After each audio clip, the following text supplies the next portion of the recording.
Hey, what's up, everybody? Jay Hollingshead here, your personal high performance mindset coach and public speaker, welcoming you back to yet another episode of my 7 pillars of mental performance in 365 days. Thank you so much for tuning in. We're going to do our roll call, then we're going to jump right into it. Our subject for today, you already know, today is Sunday. So we're talking about pillar number 1 because it's day 1 of the week. Pillar number 1 is always awareness and mindfulness. Now, shouts out to my big brother AJ Arthur Hollingshead for tuning in. I appreciate you. We got my wife Lisa tuning in. Thank you, babe. I appreciate you as well. I see my babe, my youngest daughter, my oldest daughter, Jaleesa, tuning in. Thank you so much for tuning in. Elizabeth Fletcher, thank you. I appreciate you, Liz, for tuning in. Thank you so much. All right. And looks like Karan Butler, I can't make that out. Okay, thank you for tuning in, bro. I appreciate you. So we're going to jump right into it, awareness and mindfulness for today. Now, those that are watching on repeat, I got to give my shouts out to you. Thank you. The special thank you just for you. I appreciate you. Now, we're talking about awareness and mindfulness. Awareness and mindfulness when it comes to being in the midst of your trouble situations. Awareness and mindfulness when you are going through what you call the hell or your personal hell that you're going through, your tough situations, the worst of your situations. Now, when you are going through the worst of your situations, I want you to keep something in mind. Okay, be aware of the fact that you are going through hell, but you are not caught up in your hell. Okay, be aware of that. Be cognizant of the fact that you are going through, or you are in the middle of one of the worst times or worst experiences of your life, but you are not part of it. You're just going through it. Okay, here's what I mean when I say that. Let's talk about a hurricane. Now, the calmest part of a hurricane is known as the eye of the storm. Now, weatherman, it's been scientifically proven by meteorologists that the eye of the storm is the calmest and safest place in a hurricane. Now, the clouds, they've judged the clouds of a hurricane in the very middle. All the troublesome winds cannot make it to the midpoint of a hurricane. So that's the calmest place. If you were standing in the middle of a hurricane, in the midst of it, and you had all the hail and the debris and all the storm going on around you, you would literally be safe. You would be in the safest part of the hurricane. You won't be affected by the winds, the rain, or anything else. Why? Because you are in the middle of it and not part of it, okay? You are in the midst of a storm, but not a part of the storm. You are in the middle of the storm, but not a part of it. What I'm saying is, let's relate the hurricane to your personal storms, your troubles. You can be in the middle of a troublesome situation, but you are not a part of it. Let me give you another example. Now, let me see. Now, to realize you are in a hurricane and not of it. When you are in the hurricane and not of it, you are in that calm spot. That's when you are in a place of awareness that comes from mindfulness, okay? So another example, here it is, it finally came to my mind. There's an aquarium in Atlanta, Georgia.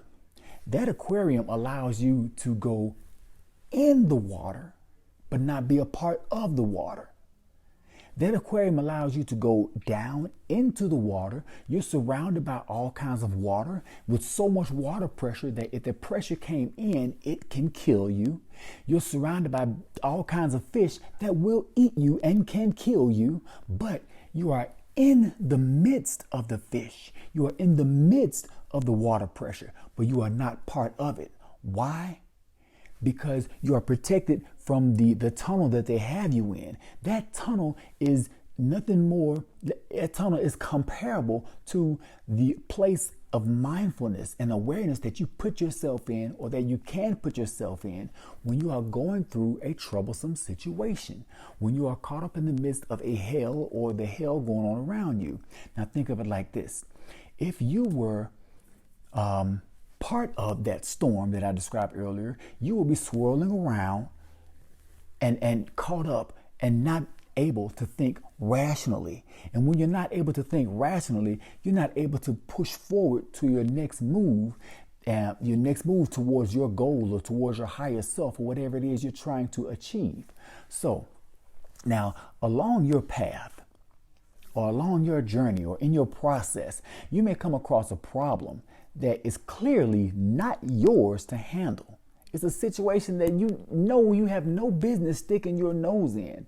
However, this problem may not be yours to solve. So if it's in your path, you have to approach it.